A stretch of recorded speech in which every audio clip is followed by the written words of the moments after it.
Good afternoon readers, it's Tilly here from Tilly's Shelf, and today I'm here to attempt to do a short review of The Monk by Matthew Lewis. So it's Jane Austen July, as we all know, and the group read for this year is Northanger Abbey, or the complete novel group read is Northanger Abbey, and I read that a couple of days ago, finished it over the weekend, last weekend. So one of the wonderful features of Northanger Abbey is the many references to Gothic novels at the time, and the way that Northanger Abbey sort of parodies and builds from these Gothic novels, which was a huge thing in the sort of 1790s. It kind of started to fade away by the time Northanger Abbey was actually published in 1818, but definitely at the turn of the century it was like a defining feature of what novels were like at that time. And in Northanger Abbey, Austen references a few different ones just by title, and then she heavily goes back to a few times the Mysteries of Udolpho and refers to certain characters like Montoni at different points within the text. So obviously, being an avid reader of Austen, I knew that I had to get hold of The Mysteries of Udolpho by Anne Radcliffe and read that, and I read that a few years ago, and again for Jane Austen July, I think 3 years ago, as an audiobook. And yeah, I enjoyed it, but it is a little bit slow and tiresome. This year, obviously, I didn't want to read Mysteries of Udolpho again. I didn't want to read another Radcliffe. I've also read her book, The Children of the Forest, and I wanted to branch out in my Gothic reading, and therefore the next obvious choice is The Monk. So The Monk is not among the list of Gothic novels that Isabella Thorpe suggests to Catherine Morland, and there's some very good reasons for that, which I will mention later. But it is mentioned by the character of John Thorpe. John Thorpe says that there hasn't been a tolerable novel written since Tom Jones, except The Monk. He read it the other day, it was quite good. I'm going to go out on a limb and say that, like much of what John Thorpe said, this is a lie, but I would imagine that he chose that novel to mention because he likes to kind of push things a little bit, and this novel was known for being scandalous and indeed slightly blasphemous, and he is a bit of a blasphemous character and likes to create ideas of scandal.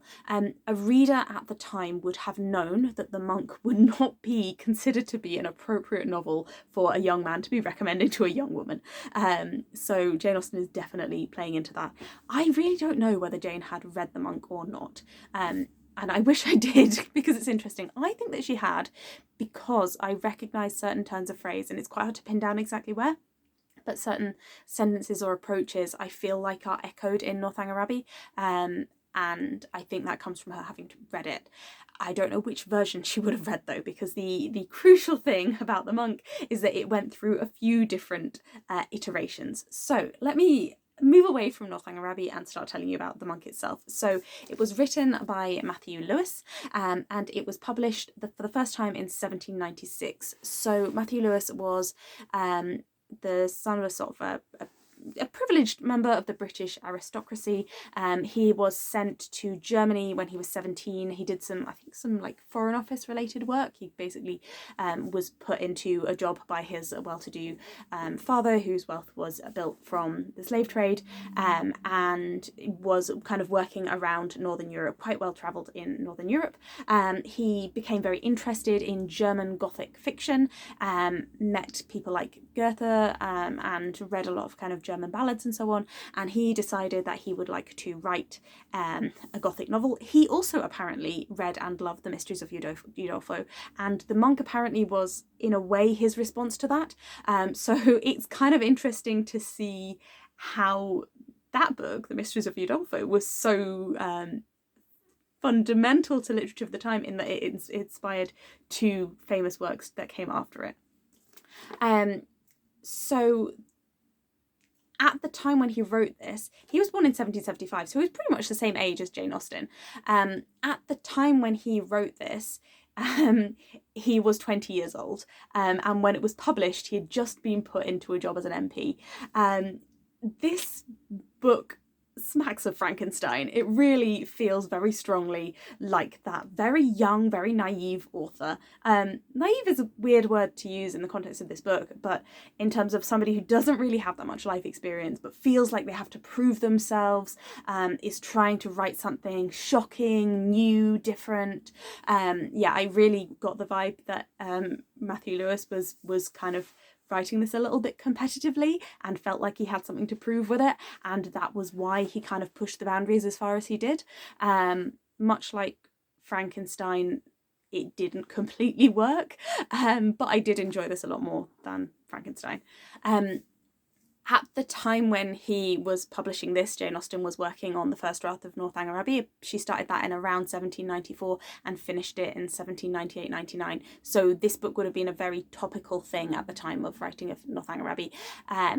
And indeed, I think Matthew Lewis would have been pretty much going to trial at around the time that she was doing her writing. So she would have heard of the scandal surrounding this. It was quite a big deal, particularly because of him being an MP and because of some of the passages in this book. So let me tell you a little bit actually about the story. So it's called The Monk because one of the main characters is a friar, which is not a monk, but Matthew Lewis constantly a little bit vague on the details of Catholicism. It's set in Spain, but we should interpret this as, it's a bit like, where is Aladdin set? It's just in some kind of other place that is Catholic and full of stereotyped Catholic Mediterranean characters. Although Matthew Lewis had travelled quite a bit in, like I said, in sort of Northern Europe, I don't think he'd ever been far south, and he seems to pretty much see Italy and Spain as interchangeable, and doesn't seem to really know that there is a difference between those countries. So yeah, set roughly in Spain. And it centres around two religious institutions, a nunnery of St. Clare's and a Capuchin monastery Capuchin Brotherhood where Ambrosio is based, and Ambrosio is purportedly the main character. So this book is made up of two completely separate storylines. It's a bit like a Shakespeare play in that there are little connections between them and there are parallels, very definite parallels between the two storylines, but you could honestly separate them out and have them as completely different books. And at times I thought that would have been better. He doesn't have a very good grasp of structure and pacing, so you get to a point of tension in one story and then you completely drop it and get told a very boring poem or something like that. There's way too much poetry in this book. If you're reading this, skip them, because I was reading them thinking maybe I need to know what's in this poem. You don't, they're just pointless. Apparently Coleridge liked them though, so if you like Coleridge, maybe you'll like the poems in this. And both of the storylines sort of revolve around the idea of people having taken vows to stay in these monastic institutions and what happens when their virtue is challenged in different ways. The positives about this book, the storyline that centres around Raymond and Agnes, these are kind of goody characters.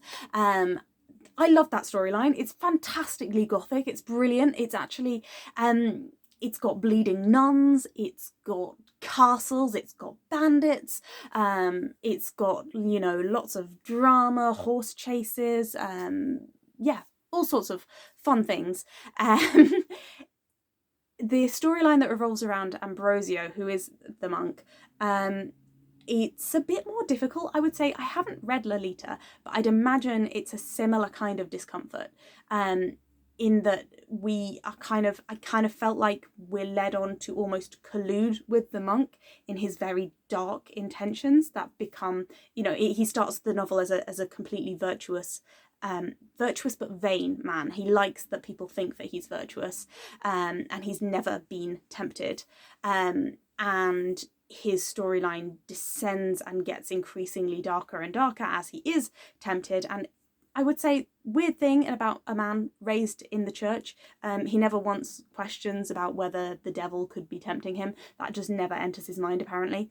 And yeah, as you might have heard about this book previously, but definite sort of warnings for rape and everything, which is, if you read the original text, is very much on stage in a slightly surprising way, particularly if you're used to novels from the time, which kind of hid all of that normally in backstories, or it's just not normally that much present in the scene.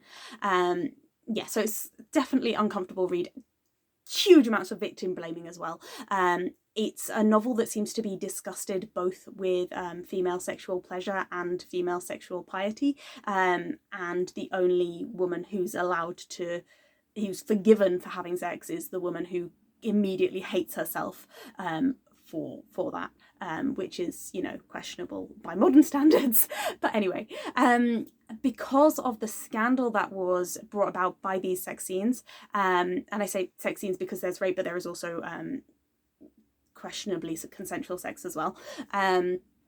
There and some references that Lewis makes to the Bible, in which he basically accuses the Bible of being full of dodgy sex scenes, which is, you know, actually probably true.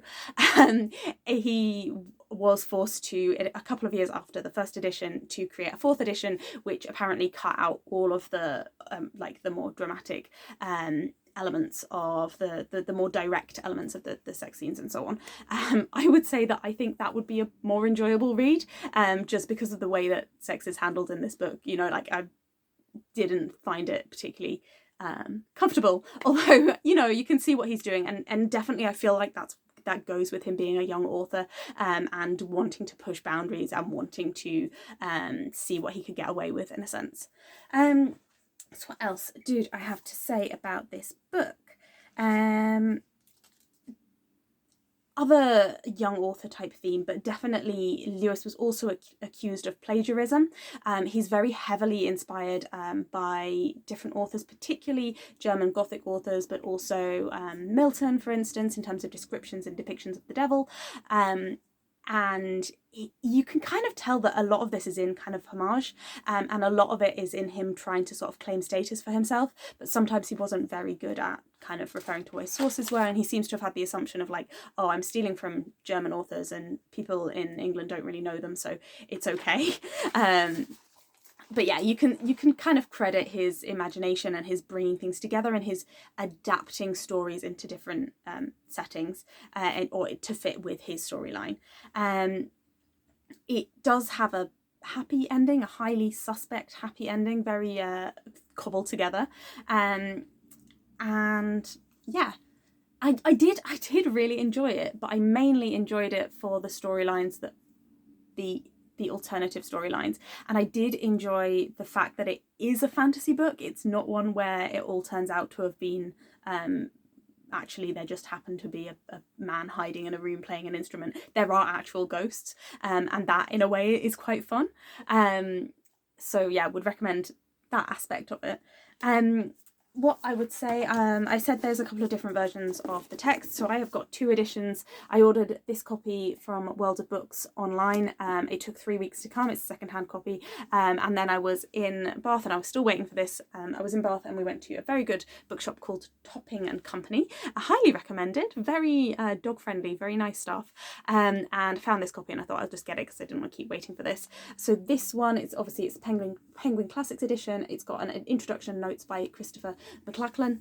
The notes are absolutely useless. They're not very helpful, and they are frequently, apparently deliberately designed to be spoilers. For instance, there's a character that's mentioned, and the note is literally, this character reappears later on, and it was like, okay, thanks. I guessed, before I read the note, I had guessed that sounds like the kind of character that's going to crop up again. But that note just like completely gave away not only what but who that character was going to be to me. And that happens on multiple occasions in the notes, so just a warning for that.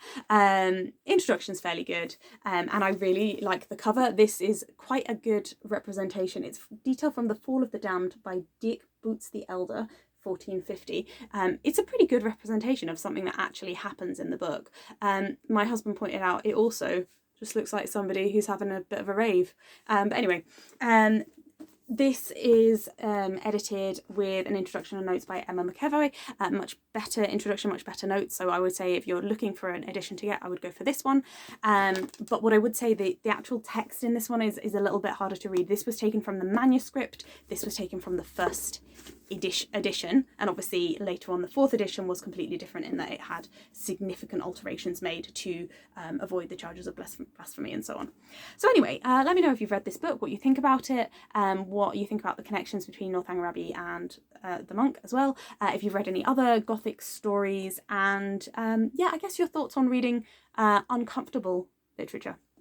I'm glad that I read it, and I would say the enjoyment that I got out of it definitely outweighed the more difficult aspects of it. Yeah, interesting. Take care and enjoy your Jane Austen July.